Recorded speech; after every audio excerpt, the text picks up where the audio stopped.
నా స్టైల్లో పులిహోర చూసేయండి. ఫస్ట్ కడాయి పెట్టేసుకున్నా. ఒక 2 స్పూన్లు అనుకోండి నూనె వేసేసుకొని అట్లాగా 2 గుప్పెలు శనగిత్తలు వేసుకున్నాను. ఎండుమిరపకాయలు వేసుకున్నా. ఒక 2, 3 ఎండుమిరపకాయలు వేసుకున్నాను.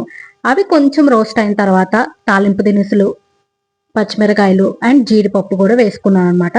సో లాస్ట్ లో కొద్దిగా కరివేపాకు వేసేసుకొని పసుపు నేను దీంట్లోనే వేసుకున్నాను. ఎందుకంటే అన్నంలో కలిసిపోద్దని ఇట్లా వేసుకున్నాను అనమాట. కరివేపాకు ఎందుకు లాస్ట్ లో వేసుకున్నాను అంటే ఫస్ట్ వేసుకుంటే మొత్తం డీప్ ఫ్రైగా అయిపోయి టేస్ట్ బాగోదు. ఇదైతే బాగుంటుందని ఇట్లా వేసుకున్నాను అనమాట.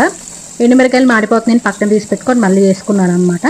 ఫస్ట్ అయితే ఆల్రెడీ మనం ఉడికిచ్చిన రైస్ ఉంటుంది కదా, అది ఆరబెట్టేసుకున్న తర్వాత నేను ఉప్పు అండ్ నిమ్మకాయ రసం 2 కలిపి మిక్స్ చేస్తున్నాను అనమాట. అప్పుడైతే ఉప్పు అయితే మనకి ఉప్పు తగలకుండా మొత్తం బ్లెండ్ అయిపోద్ది కదా, మొత్తం మిక్స్ అయిపోద్ది కదా, అందుకని అట్లా కలుపుకున్నాను అనమాట. లాస్ట్లో మనం ఆల్రెడీ తాలింపు వేసుకున్నది తాలింపు దినుసులు వేసేసుకొని మొత్తం మంచిగా మిక్స్ చేసుకొని సర్వింగ్ బౌల్లో తీసుకొని సర్వ్ చేసుకోవటమే.